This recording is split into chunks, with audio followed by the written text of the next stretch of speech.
अंग्रेजों द्वारा बनाए गए वो सारे कानून जो इस देश में चलते हैं, अंग्रेजों का बनाया हुआ संविधान का आधार जो इस देश में चलता है, और सबसे बड़ी बात 1946 का इंडिया इंडिपेंडेंस एक्ट जिसके आधार पर हमको आजादी मिली। इसलिए मैं कहता हूं कि इस देश में आजादी आई नहीं, बहुत बड़ा झूठ और बहुत बड़ा फरेब आपके साथ हुआ। और एक आखिरी बात इस आजादी के बारे में और कह दूं, जब लॉर्ड माउंटबेटन इस देश को आजाद करने की बात कर रहा था तो इस देश के बहुत सारे ज्योतिषी थे, पुराने दस्तावेज मैंने बहुत इकट्ठे किए, और उनको जब मैं देख रहा था तो 1945 से इस देश में बहुत सारे ज्योतिषियों ने भविष्यवाणी करना शुरू किया, और सारे ज्योतिषियों ने भविष्यवाणी करना शुरू किया, और सारे ज्योतिषी इस बात पर सहमत थे कि 15 अगस्त 1947 की रात को आजादी ना ली जाए, वो दिन अच्छा नहीं है। उनके अपने कुछ कैलकुलेशंस होंगे, ज्योतिष का शास्त्र है, ज्योतिष का विज्ञान है इस देश में, और बहुत विकसित विज्ञान है, मैं मानता हूं उसको। और इस देश के उस जमाने के सारे बड़े ज्योतिष शास्त्री कह रहे थे कि 15 अगस्त 1947 की रात को आजादी मत लीजिए। पंडित नेहरू से मना किया था, सरदार पटेल से मना किया था, लेकिन ये सत्ता के मोह में इतने अंधे थे कि जो कुछ अंग्रेज कह रहे हैं वो ही मानो। और उस जमाने में एक फ्रांसीसी लेखक था, उसका नाम था डोमिनिक लापियरे। उसने लॉर्ड माउंटबेटन से एक इंटरव्यू लिया। डोमिनिक लापियरे ने कई किताबें लिखी, उसमें एक किताब है फ्रीडम एट मिडनाइट, और ऐसी ही उसकी एक दूसरी किताब है the division of India and Lord Mountbatten. उसी दूसरी किताब में उसने लॉर्ड माउंटबेटन से जो इंटरव्यू लिया है वो छापा, और वो मैंने जब पढ़ा तो मेरा खून खौल गया। डोमिनिक लापियरे ने सवाल किया लॉर्ड माउंटबेटन से कि आप हिंदुस्तान को 15 अगस्त 1947 की रात के 12 बजे आजाद क्यों करना चाहते हो? ये काम तो दिन में करने के, आजादी लेने और देने के काम तो दिन में होते हैं, रात के 12 बजे तो दुनिया में सबसे ज्यादा कुकर्म होते हैं, आप ये क्यों करना चाहते हो? तो लॉर्ड माउंटबेटन का जवाब जानते हैं क्या था? लॉर्ड माउंटबेटन ने जवाब दिया है उस इंटरव्यू में कि मैंने जानबूझकर 15 अगस्त 1947 की रात को 12 बजे इस देश को आजाद करने का फैसला किया। क्यों? क्योंकि मैंने सारे ज्योतिषियों से पता किया है कि 15 अगस्त 1947 का दिन इस देश के लिए बहुत ही दुर्भाग्य का दिन है, और अगर उस दिन इस देश को आजाद किया जाए तो ये देश एक रह नहीं सकता, ये बटेगा, खंड खंड बटेगा। देश को आजाद किया जाए तो ये देश एक रह नहीं सकता, ये बटेगा, खंड खंड बटेगा।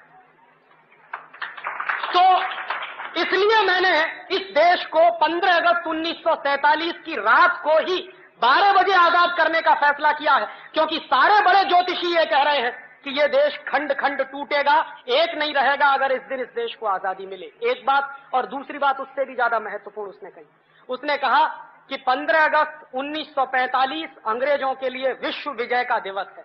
क्यों? क्योंकि 15 अगस्त 1945 को जापान की आर्मी ने अंग्रेजों के सामने सरेंडर किया था।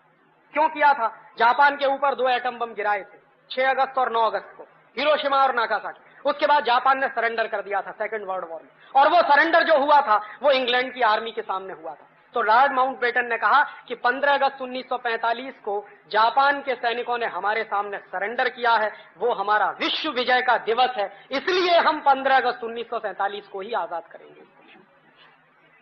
और इस बात को पंडित नेहरू जानते थे, सरदार पटेल भी जानते थे, बहुत लोग जानते थे कि 15 अगस्त 1947 की रात को 12 बजे आजादी लेना इस देश के ज्योतिष शास्त्र के सारे कानूनों के खिलाफ है।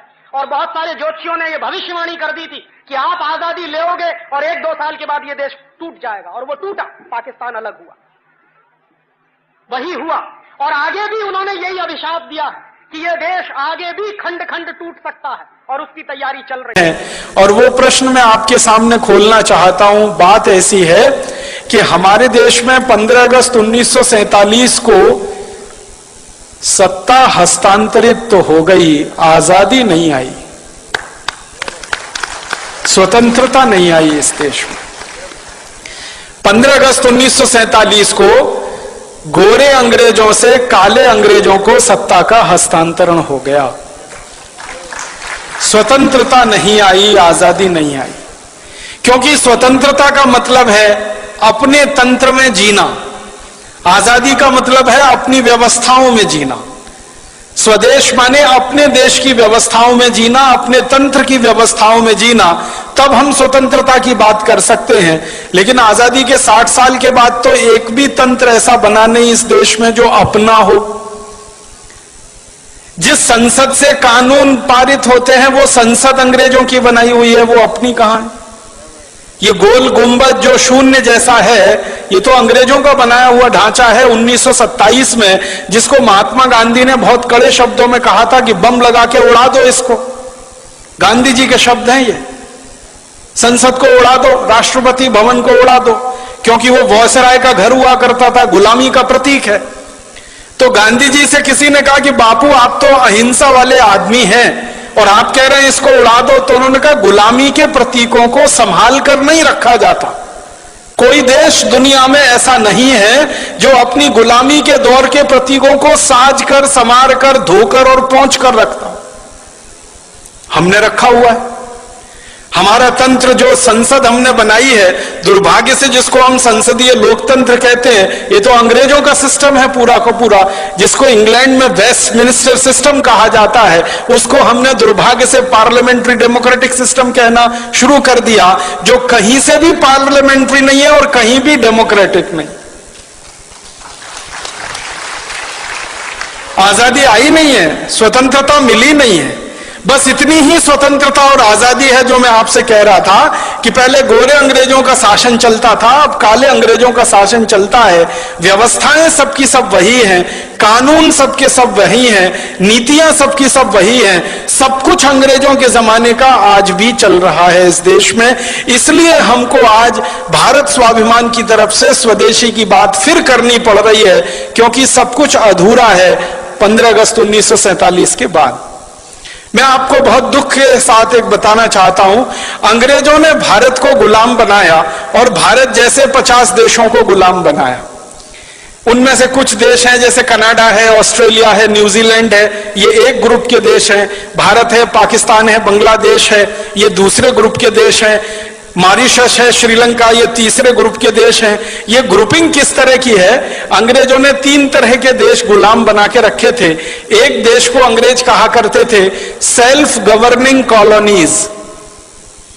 सेल्फ गवर्निंग कॉलोनीज में ये था कनाडा, ऑस्ट्रेलिया, न्यूजीलैंड, ये अंग्रेजों का गुलाम था, लेकिन इनकी कैटेगरी थी सेल्फ गवर्निंग कॉलोनीज। माने वो देश कुछ कुछ अपने हित के कानून खुद भी बना सकते थे, लेकिन ज्यादा कानून अंग्रेज बनाते थे। दूसरे ग्रुप में श्रीलंका, मॉरिशस जैसे देश थे, जिनको क्राउन कॉलोनीज कहा जाता था उस जमाने में। क्राउन कॉलोनीज में श्रीलंका था, मॉरिशस था, ये सूरीनाम वगैरह ये देश थे। और तीसरा था डिपेंडिंग कॉलोनीज, उनमें भारत, पाकिस्तान वगैरह वगैरह थे।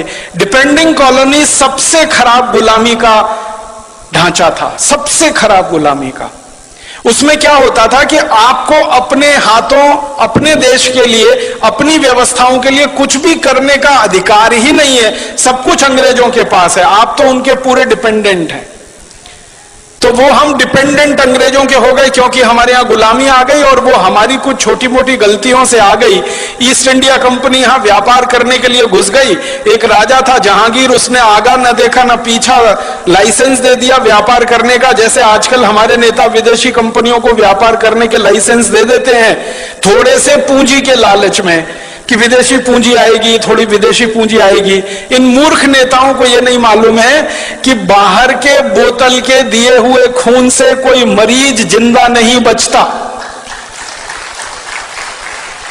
अगर किसी व्यक्ति का खून बनना बंद हो जाए, अगर किसी देश में पूंजी का उत्पादन होना बंद हो जाए, तो बाहर की पूंजी लाकर किसी देश का विकास नहीं हो सकता। जैसे किसी मरीज के शरीर में खून बनना बंद हो जाए, तो बोतल का खून चढ़ाकर कितने दिन जिंदा रखेंगे आप उस मरीज को? आखिर उसको आज नहीं तो कल अपना खून बनाना ही पड़ेगा, तभी वो जिंदा रहेगा। वैसे ही पूंजी की जरूरत है, तो पूंजी उत्पादन का तरीका बढ़ाना पड़ेगा, बनाना पड़ेगा, न कि ये कि हम भीख मांग के हमेशा पूंजी लाएंगे। तो विदेशी पूंजी पर आधारित ये देश बनाने के चक्कर में सारे दरवाजे खोल दिए। आजादी मिलने के 50 साल भी पूरे नहीं हुए, सारे दरवाजे फिर खुल गए। फिर से विदेशी कंपनियों का स्वागत है, ग्लोबलाइजेशन है, लिबरलाइजेशन है, प्राइवेटाइजेशन है। हजारों हजारों कंपनियों को बुलाया जा रहा है, हर एक क्षेत्र में उनको व्यापार करने का लाइसेंस दिया जा रहा है। जिन जिन क्षेत्रों में हम व्यापार करते थे अच्छा, वहां भी उनको बुलाया जा रहा है। पानी बेचने के लिए विदेशी कंपनियां आ गई, आलू का चिप्स बेचने के लिए आ गई, टमाटर की चटनी बेचने के लिए आ गई, आम का अचार बेचने के लिए विदेशी कंपनियां आ गई, डबल रोटी पाव रोटी बेचने के लिए, अंडरवियर बनियान बेचने के लिए विदेशी कंपनियां, क्रीम पाउडर लिपस्टिक बेचने के लिए विदेशी कंपनियां, साधारण सी छोटी छोटी चीजों से लेकर हर बड़ी चीज तक सब कुछ विदेशी बेचेंगे इस देश में, ऐसा माहौल बनाया जा रहा है। और उसी में जीएम फूड वाली विदेशी कंपनियों के लिए भी लाइसेंस दिए जा रहे हैं और उनको भी यहां बुलाया जा रहा है। जिनको बुलाने को दुनिया का कोई देश तैयार नहीं है, उनको भारत सरकारें दरवाजा खोल के बुला रही हैं, आइए हमारे यहां, जो करना है करिए, बस थोड़ा सा हमको पूंजी निवेश की जो जरूरत है उसमें पूर्ति होती रहे, थोड़ा टैक्स मिलता रहे और नेताओं को वाइंडिंग अप चार्जेस मिलते रहे, रिश्वत मिलती रहे, घूस मिलती रहे। हर विदेशी कंपनी के लिए दरवाजा खुला है। ऐसा लगता है कि भारत कोई खैराती धर्मशाला हो गया है जिसमें हर एक के लिए दरवाजा खुला है, सबको बुलने आने की खुली छूट है। अभी थोड़े दिन पहले हम जिनको भगा रहे थे भारत छोड़ो, अब उनको बुला रहे हैं वापस आओ।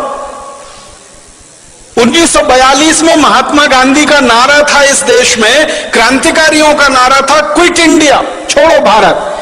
अब हमारे देश के प्रधानमंत्री और मुख्यमंत्रियों का नारा है निट इंडिया, वापस आओ, KNIT, फिर जुड़ जाओ हमारे देश से।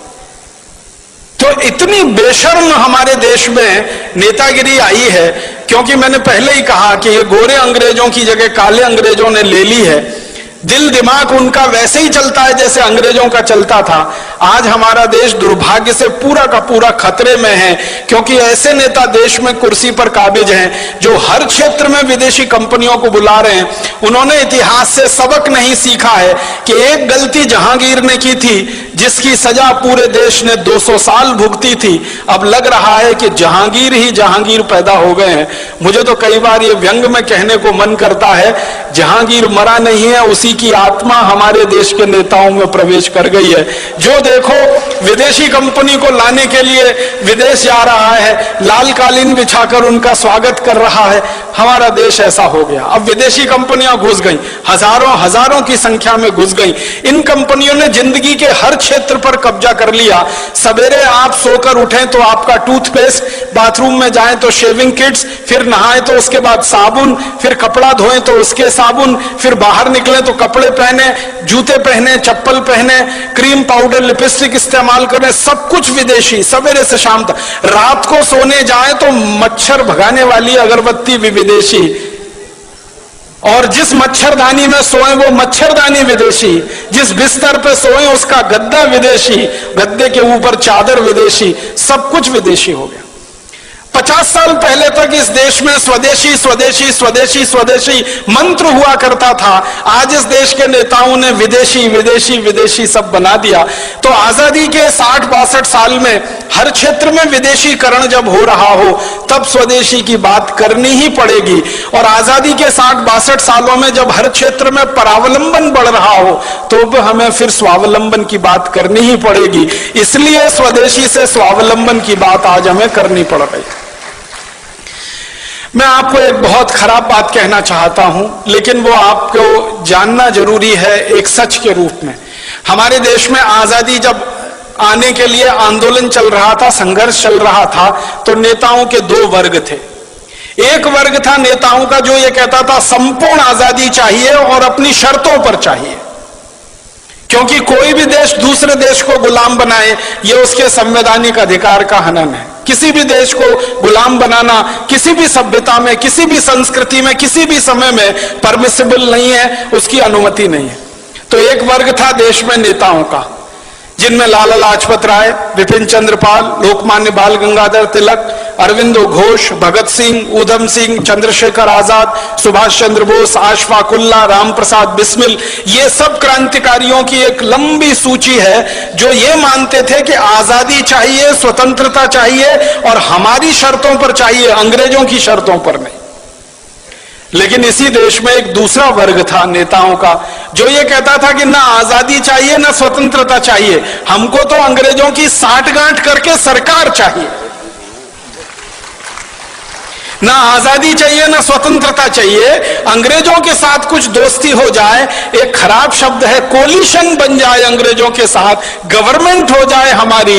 एक नेताओं का वर्ग ऐसा भी था जिसके नेता थे पंडित मोतीलाल नेहरू, जिसके नेता थे फिरोज शाह मेहता, जिसके नेता थे सुरेंद्रनाथ बनर्जी, जिसके नेता थे सुरेंद्रनाथ सेन। ये नेताओं का एक वर्ग था जो ये कहता था अंग्रेजों से गठजोड़ करके किसी तरह भारत में एक ऐसी सरकार बने जिसमें पंडित मोतीलाल नेहरू और उनके सहयोगी मंत्री हो जाएं और अंग्रेजों का प्रधानमंत्री रहे, ये उसके नीचे मंत्री रहे, बस देश में चलता रहे। आजादी की क्या मतलब, स्वतंत्रता का क्या मतलब? तो एक वर्ग था ऐसे नेताओं का जो अंग्रेजों से गठजोड़ करके सरकार बनाना चाहता था, और एक वर्ग था ऐसे नेताओं का जो संपूर्ण आजादी और स्वतंत्रता लाना चाहता था। दुर्भाग्य क्या हुआ, जब यह देश आजाद हुआ तो जिस नेता के हाथ में यह कमान गई या जिन नेताओं के समूहों के हाथ में देश की आजादी की कमान गई, वो वही थे जो अंग्रेजों के साथ मिलकर किसी तरह देश में सत्ता और गठजोड़ करना चाहते थे। तो मानसिकता अंग्रेजियत वाली थी।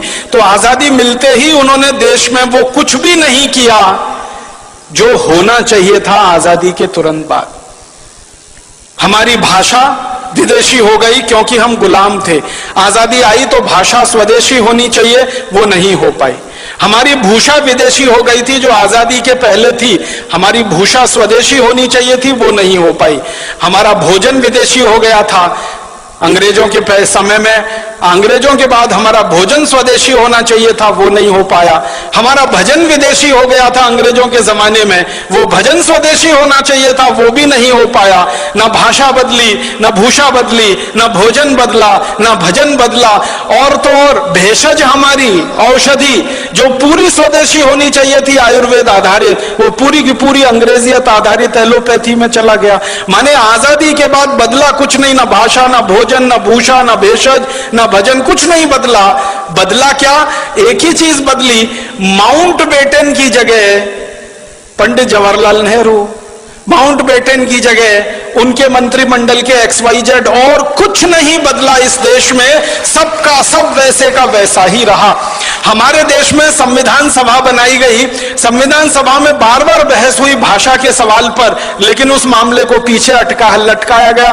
बार बार बहस हुई कि अंग्रेजों का कोई प्रतीक हमें नहीं रखना है इस देश में, उसको ऐसे ही लटका के छोड़ दिया गया। सारी की सारी संविधान सभा की बहस बेकार हो गई जब 1935 के गवर्नमेंट ऑफ इंडिया एक्ट को भारत का संविधान बना दिया हमारे देश के लोगों ने। बहुत दुख और अफसोस होता है, गवर्नमेंट ऑफ इंडिया एक्ट अंग्रेजों ने बनाया था भारत को 1000 साल गुलाम बनाकर भारत पर शासन करने के लिए, वो हमारे देश का संविधान बन गया। गवर्नमेंट ऑफ इंडिया एक्ट का कॉमा फुल स्टॉप और भारत के संविधान का कॉमा फुल स्टॉप आप मिला लीजिए, कोई अंतर नहीं है उसमें। और जब ये बात उठी तो ये कहा गया भाई जल्दी है, जल्दी है, जल्दी है, इतनी जल्दी में भारत का नया संविधान नहीं बन सकता, तो थोड़ा गवर्नमेंट ऑफ इंडिया एक्ट ले लिया, फिर अमेरिका के संविधान से, कनाडा के संविधान से, ब्रिटेन के संविधान से, यहां से वहां से वो कटिंग पेस्टिंग होती है ना, जैसे PhDs किए जाते हैं ना हमारे देश में। 10 किताबें इकट्ठी कर ली, फिर उसमें से 11 छप गई, वैसे ही दुनिया भर की 10 किताबें इकट्ठी हो गई, 11 हमारी बन गई। भारत का संविधान, जिसका सबसे बड़ा झूठ है वो वाक्य जिसमें कहा गया है हम भारत के लोग इस संविधान को आत्मार्पित करते। कब किया था? कोई बता दे मुझे, भारत के लोगों ने उसको आत्मार्पित? संविधान सभा के कुछ नेताओं ने उसको आत्मार्पित कर लिया, तो भारत के लोगों ने आत्मार्पित कर लिया, ये कैसे कह सकते हैं? कभी रेफरेंडम करा के देख ले इस देश में, कब किया था हमने आत्मार्पित उस संविधान? कानून अंग्रेजों ने बनाए 34,735 हिंदुस्तान को गुलाम बनाने के लिए, सारे के सारे कानून बिना कोमा फुल स्टॉप के आज भी चल रहे हैं। इंडियन पुलिस एक्ट अंग्रेजों का बनाया हुआ, इंडियन सिविल सर्विसेज एक्ट अंग्रेजों का बनाया हुआ, इंडियन पीनल कोड अंग्रेजों का बनाया हुआ, क्रिमिनल प्रोसीजर कोड अंग्रेजों का बनाया हुआ, सिविल प्रोसीजर कोड अंग्रेजों का बनाया हुआ, और तो और इंडियन एविडेंस एक्ट अंग्रेजों का बनाया हुआ, इंडियन सिटीजनशिप एक्ट। हम भारत के नागरिक हैं नहीं है, ये भी अंग्रेज तय करके गए हैं। उस कानून के आधार पर हम भारत की नागरिकता पाते हैं या नागरिक हो पाते हैं। कानून वैसे ही हैं, भाषा वैसी है, शिक्षा पूरी की पूरी जो अंग्रेज छोड़कर गए थे वही की वही है, स्वास्थ्य व्यवस्था, चिकित्सा व्यवस्था जो अंग्रेज छोड़कर गए थे वही की वही है। हमारे देश की एक भी व्यवस्था नहीं बदली है सिवाय एक नाम बदलने के, कि जहां पहले माउंटबेटन का नाम होता था, कर्जन का नाम होता था, लिलिथगो का नाम होता था, वॉरेन हेस्टिंग्स का नाम था, क्लाइव का नाम था, वहां पर अब हमारे हिंदुस्तान के कुछ देशी नाम आ गए। व्यवस्था सब की सब वही है। और तो और मैं आपको एक शर्म की बात बता रहा हूं, आजादी मिलने के 50 साल बाद तक हिंदुस्तान की संसद में बजट शाम को पेश होता था, शाम को 5 बजे, आजादी मिलने के 50 साल बाद तक। क्यों? जब हमारी संसद में शाम के 5 बजते हैं तो लंदन की संसद में सवेरे के 11:30 बजते हैं। ब्रिटिश संसद में सवेरे 11:30 बजे किसी को सुनना हो बजट तो अंग्रेज सुन सके, इसके लिए आजादी मिलने के 50 साल बाद तक, सन 1997 तक बजट शाम को 5 बजे आता रहा। इतनी गुलामी में यह देश रहा है, इतनी गुलामी। अंग्रेजों ने वंदे मातरम को बैन कर दिया था हमारे देश में। आजादी मिलने के 50 साल बाद तक हमारे देश की संसद में वंदे मातरम नहीं गाया जा सका। ये शर्म की बातें हैं हम सबके लिए। तो इसलिए हमारा मानना है, कम से कम मेरा तो मानना है, आजादी आई नहीं है, स्वतंत्र, कम से कम मेरा तो मानना है, आजादी आई नहीं है, स्वतंत्रता मिली नहीं है, सत्ता का हस्तांतरण हो गया, गोरे अंग्रेज चले गए, काले अंग्रेज आ गए, देश वैसे ही चल रहा है, व्यवस्था वैसे ही चल रही है। इसलिए न किसानों की हालत सुधरती है, न मजदूरों की हालत सुधरती है, न गरीबों की हालत सुधरती है, न मजलूमों की हालत सुधरती है। क्योंकि यह व्यवस्था जो आज चल रही है, ये तो अंग्रेजों ने बनाई थी लूट के लिए, खसोट के लिए, बर्बादी के लिए। आजादी मिलने के बाद अगर व्यवस्था वही चलेगी और आप ये कहो लूट ना हो, तब तो ये होने वाला नहीं है। लूट तो इस व्यवस्था का मुख्य आधार है। पहले अंग्रेज लूटते थे, अब हमारे ही काले अंग्रेज लूटते हैं इस देश को। पहले अंग्रेज लूटते थे इस देश को और लाखों करोड़ों रुपया लंदन लेके जाते थे। एक अंग्रेज का जानकारी देके मैं खत्म कर रहा हूं। रॉबर्ट क्लाइव नाम का एक अंग्रेज था, हिंदुस्तान आया, बंगाल का राजा बन गया, गवर्नर हो गया, लूटना शुरू किया उसने कलकत्ता नाम के शहर को। 7-8 साल लूटा, लूटने के बाद सारा माल लेके लंदन गया। ब्रिटिश पार्लियामेंट में उसकी शिकायत हो गई। कई लोगों ने उसकी शिकायत की कि इसने बहुत अत्याचार किए हैं भारत में और लूट मचाई है, तो उसके खिलाफ मुकदमा चला। वो अंग्रेजों का पहला और आखिरी अधिकारी था जिसके खिलाफ मुकदमा ब्रिटिश पार्लियामेंट में चला। तो एमपीस कुछ खड़े हो गए और उससे पूछने लगे, भाई तुमने क्या लूटा है, कितना लूटा है? तो कहता है कि मैंने जितना भी लूटा है उसका आकलन तो नहीं किया है, लेकिन भारत से लाने के लिए पानी के मुझे 900 जहाज लगे, 900 शिप्स भर के मैं सोना, चांदी, हीरा जवाहरात कलकत्ता से लूट कर लाया। तो फिर एक अंग्रेज पूछता इसका वैल्यू बताओ, तो कहता है रफली 1000 मिलियन स्टर्लिंग पाउंड्स। एक अंग्रेज इतना लूट के ले गया, लंदन में उसने जमा कर लिया। तो ये तो अंग्रेज था जो विदेश से आया और हिंदुस्तान को लूट कर ले गया। अब काले अंग्रेजों ने इस देश का 72,80,000 करोड़ रुपए पिछले 60 साल में लूटा है और स्विट्जरलैंड की बैंकों में जमा कर रखा है। आप बताइए इनमें और अंग्रेजों में क्या फर्क है? तो इसलिए इन काले अंग्रेजों के खिलाफ ऐसी ही लड़ाई लड़नी पड़ेगी जो गोरे अंग्रेजों के खिलाफ लड़नी पड़ी थी। इन काले अंग्रेजों को हिंदुस्तान से ऐसे ही भगाना पड़ेगा जैसे कभी अंग्रेजों को भगाना पड़ा था, और इस व्यवस्थाओं को खत्म कर देना पड़ेगा जो अंग्रेज हमारे यहां छोड़कर चले गए हैं। हमारी पूरी की पूरी कृषि व्यवस्था और कृषि नीति अंग्रेजों की है, वाणिज्य व्यवस्था, वाणिज्य नीति अंग्रेजों की है, टैक्सेशन का सारा सिस्टम अंग्रेजों का है, एजुकेशन पूरा अंग्रेजों का है, सिलेबस पूरा अंग्रेजों का है। और तो और सब्जेक्ट नहीं बदल पाए हम आजादी के 60 साल में। एंथ्रोपोलॉजी अंग्रेज पढ़ाया करते थे गुलाम लोगों के अध्ययन के लिए, वो आज भी पढ़ाया जा रहा है इस देश में। तो बहुत शर्म है हम सबको अपने आप पर और अफसोस है। इसलिए हमें स्वदेशी की बात, स्वावलंबन की बात फिर कहनी पड़ रही है आजादी के 62 साल में। और एक अधूरी लड़ाई जो छूट गई 1947 15 अगस्त में, वो अधूरी लड़ाई को हमें पूरा करना है। स्वतंत्रता हमें लानी है, स्वराज्य की स्थापना हमें करनी है, स्वदेशी को लाना है, स्वराज्य और स्वदेशी को लाकर ऐसा एक तंत्र बनाना है जो सुजलाम सुफलाम भारत का प्रतीक बने। ये बोलकर आप सभी का आभार, बहुत धन्यवाद। दोस्तों सबसे पहले तो चैनल सब्सक्राइब करें, फिर लाइक, कमेंट और शेयर करें। और हाँ, हमारा एंड्रॉयड ऐप डाउनलोड करना ना भूलें। दोस्तों, सबसे पहले तो चैनल सब्सक्राइब करें, फिर लाइक, कमेंट और शेयर करें। और हाँ, हमारा एंड्रॉयड ऐप डाउनलोड करना ना भूलें।